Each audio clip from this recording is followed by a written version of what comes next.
Emang bisa bisnis skincare segede itu? Itu satu harinya 20 miliar rupiah loh.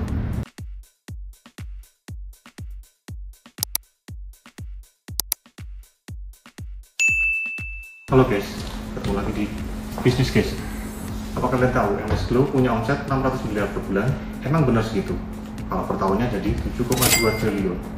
Seri Bisnis Guys kali ini kita akan bahas industri skincare. Kalian tahu industri skincare itu salah satu industri yang lumayan growing secara signifikan di Indonesia. Market cap-nya di tahun ini sekitar 1,2 billion dollar. Itu belasan triliun rupiah. Katalisnya ya pas pandemi kemarin. Kalian lihat di Google Trends ini. Kenaikan tren untuk skincare itu jauh naik signifikan. Dan ini salah satu momen di mana banyak banget skincare brand termasuk MS Glow dapetin market share yang luar biasa besar. So, ayo kita mulai aja. Emang bisa bisnis skincare segede itu? Itu satu harinya 20 miliar rupiah loh. Sebagai manusia pasti naturalnya skeptis. Ya gila banget kalau kalian lihatin data market share di Indonesia. MS Glow berarti kalau 7,2 triliun per tahun berarti dia punya 40% market share. Balik lagi kita mikir, realistis nggak sebuah brand dengan pemain brand yang lainnya banyak, dia punya 40% market share? Ya kita nggak usah bilang benar atau salah, kita ulik aja. Ini data dari Kompas. Memang hebat, MS Glow di posisi 1 dengan penjualan 38 miliar per bulan. Ini data dari tanggal 1 sampai 18 Februari 2021. Ingat ya, 2021. Kita sebenarnya nggak usah lihat angkanya, kan sekarang udah tahun 2024. Tapi kita bisa lihat, belajar bagaimana perbandingan dengan brand skincare yang lainnya. Yang kedua, Scarlett dan Something. Menurut saya, dua strategi utama mereka itu angka segitu. Dari satu, mereka punya jaringan reseller yang sangat kuat, yang sempat dapat rekor muri di Indonesia. Dua, mereka mematenkan white DNA cell. Berarti kayak mereka punya hero produknya gitu. Tapi kalau berdasarkan data Kompas itu, kita lihat MS Glow itu punya market share sekitar 8% aja yang diarahkan ke middle to low market. Nah, kita harus clear banget ya, mereka tuh pasarnya middle to low, dan 8% itu kayaknya nggak match sama angka 40% sebelumnya. Nggak realistis misalnya dibandingkan sama 600 miliar per bulan, itu nggak realistis. Bener nggak mereka bisa dapat 600 miliar per bulan? Tapi ini pun sebenarnya dibantah sama ownernya sendiri, yaitu Bang Sandi. So basically kita nggak ada data publik sebenarnya mereka dapatnya berapa per bulan. Di luar dari kontroversi angka 600 miliar itu, tetap kita harus akuin brand itu mempunyai market share yang signifikan dibandingkan kompetitor lainnya. Makanya kita harus belajar, kita bedah bareng-bareng gimana mereka bisa dapat uang sebanyak itu. MS Glow berdiri tahun 2013 di bawah naungan PT Kosmetika Cantik Indonesia. Motonya Magic for Skin. Mereka udah punya sertifikat BP POM, sertifikat halal. Itu yang mereka harus dapetin untuk target market di middle to low. Walaupun mereka dikenal sebagai brand skincare, sebenarnya mereka termasuk kategori brand grooming atau perawatan diri. Karena mereka punya skincare, body care, kosmetik, sampai klinik kecantikan. MS Glow Aesthetic Clinic, self care, dan personal grooming industri memang bakal naik terus seiring naiknya buying power di Indonesia. Nah, kita harus sadar nih sesuatu. Self-care, personal grooming, itu termasuk kebutuhan sekunder bahkan tersier. Mereka itu masuk pakai aspek emosional, di mana manusia itu kan pengennya sosial need-nya terpenuhi. Mereka pengen kelihatan good looking, glowing, dan lain-lain. Kadang dijustifikasi sebagai kebutuhan primer, yaitu kebutuhan sosial yang saat ini harus terpenuhi. Nah, kita lihat dari breakdown produk-produk mereka, sama komunikasinya. Price range mereka dari 59.000 sampai 300.000. Itu clear banget mereka targetin middle to low market. Populasi Indonesia itu kan ketimpangan sosialnya ekonominya jauh, di mana mayoritas warga kita itu masuk kategori middle to low. Sebenarnya rentang price produk itu lebih jauh, itu lebih general. Nah, untuk target middle to low, sesuatu yang harus kalian ngerti, produk itu belum tentu bentuk fisik. Produk itu namanya offer. Ada yang namanya core product, actual product, augmented product. Core product mereka tentu saja produk-produk skincare, moisturize, essence, dan lain-lain. Actual produk mereka itu bikin konsumen merasa muka mereka glowing gitu. Dan Indonesia sebagai negara yang kiblatnya ke K-pop saat ini ya, kata glowing itu udah kayak expected output dari produk yang harus mereka beli. Dari survei ini di Indonesia memang rame ke arah Korea, yang kedua baru Jepang. Nah, jelas banget produk offer yang ditawarkan MS Glow itu mengakibatkan mereka harus berkiblat ke Korea. Apalagi mereka sudah pernah pakai brand ambassador artis K-pop juga kan. Segmenting mereka tuh jauh, kira-kira kayak gini.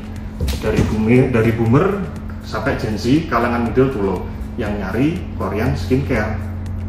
Sebenarnya memang secara produk mereka tuh udah dapat pengakuan dari banyak orang, termasuk yang biasanya itu review produk, yaitu Dr. Richard Lee yang bilang kalau produk MS Glow itu aman, tidak berbahaya untuk dipakai, dan mereka sesuai dengan kulit warga Indonesia, yaitu oily skin. Tapi produk atau offer ini mungkin bukan core strategi mereka untuk bisa dapat banyak customer, karena dengan customer banyak banget yang perlu diperhatiin kadang bukan spesifikasi produknya, tapi cara kita komunikasiin produknya, yaitu glowing. Strategi menurut saya yang bikin mereka itu bisa grow segitu ini adalah yang semua kalian pelajarin tadi, yaitu landscape di Indonesia sama strategi marketing mereka.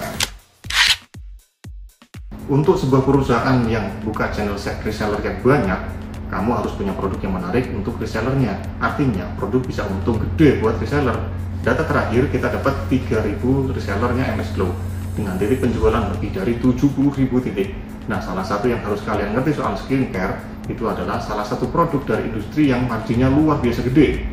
Margin atau profit marginnya itu nilai keuntungan secara persentase dari setiap produk yang dijual. Sebagai gambaran aja nih untuk produk skincare, hasil dari beberapa riset termasuk dari Raymond Chin, itu produk yang harganya 100.000 modalnya di bawah 10 sampai 15.000, keuntungannya 10 kali lipat, lebih besar kan? Nah, lebih make sense untuk produk skincare dilakukan secara sistem reseller. Keuntungan dari reseller ini di setiap perusahaan kita harus mikirin yang namanya distribution channel. Gimana cara kita jualan ke seluruh Indonesia?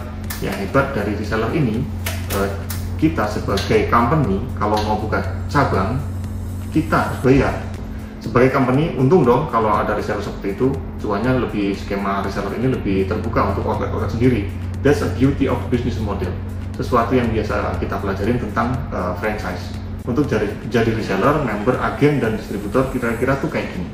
Kategori A minimal beli 5, B beli 15, kalau agen harus 1.000, kalau distributor harus 5.000 pieces.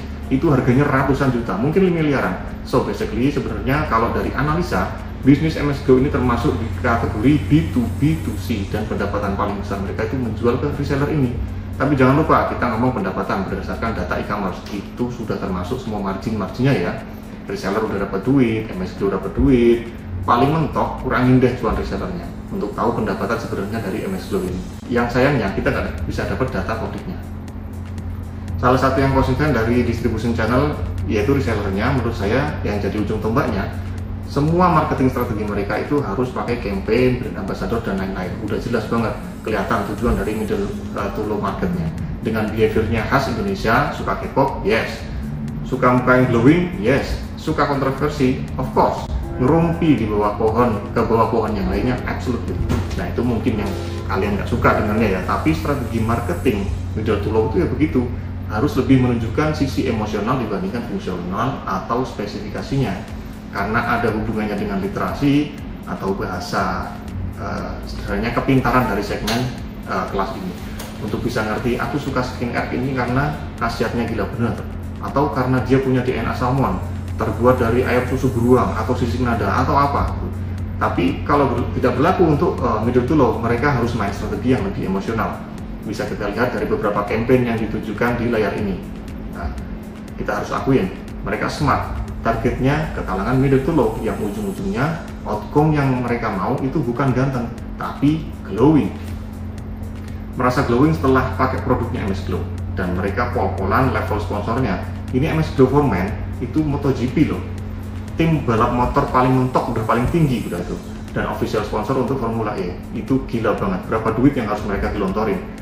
Tapi kalau kita lihat omsetnya, nggak takut-takut sih mereka untuk keluar banyak uang segitu, sampai ratusan miliar ya per musim. Karena salah satu challenge-nya adalah gimana caranya MS Glow kalau data dari e-commerce itu sebagai market leader dan terus mempertahankan posisi market leader itu sendiri. Kita tahu betul di Indonesia itu suka banget drama. Apakah statement 600 miliar per bulan? Dia tahu betul itu nggak benar.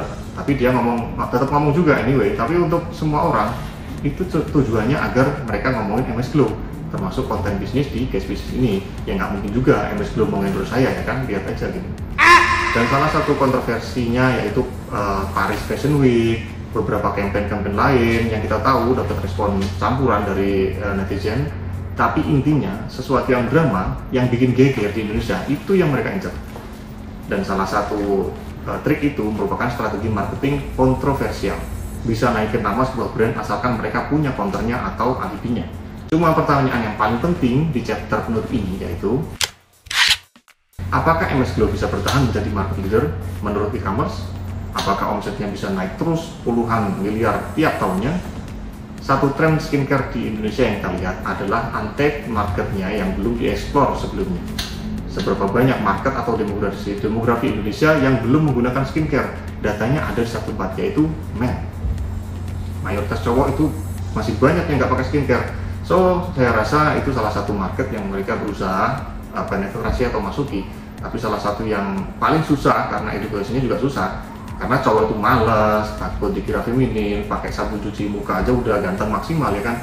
Ditambah poin dimana foundernya itu ada exposure public atau namanya influencer. Apakah mereka suatu hari bakal blunder? Brand yang nggak punya influencer aja, misalnya kayak Balenciaga, itu campaign mereka sering blunder. Karena kalau kita ngomongin top of mind atau brand yang diingat orang ketika dengar skincare, itu satu kesalahan fatal aja bisa langsung lengserin mereka dari puncak pasar dan berefek ke seluruh penjualan sampai distributor mereka. Anyway, saya termasuk orang yang percaya bahwa market share skincare itu bakal growing terus. Banyak data yang mensupport ini. Tapi kalau ditanya apakah MS Glow bakal selalu top of mind terus, jawabannya big no. Bisnis itu dinamis, buktinya MS Glow cuma bertahan di puncak sampai 2021 aja. Data terbaru, Kompas akhir 2022 mereka sudah menjadi nomor 3 sekarang setelah Something, yang komunikasinya lebih unik dan lebih ke produk quality, bukan emosional lagi. Dari sini kita bisa berasumsi konsumsi skincare makin kritis dan memilih produk. Dan nomor 2 ada Scarlett yang fokusnya sama, middle to low sama MS Glow. Komunikasinya menggandengkan call, artis, PA, dan lain-lain. Is it works? Yes, works. Cuma nanti kita lihat dan hitung lagi aja.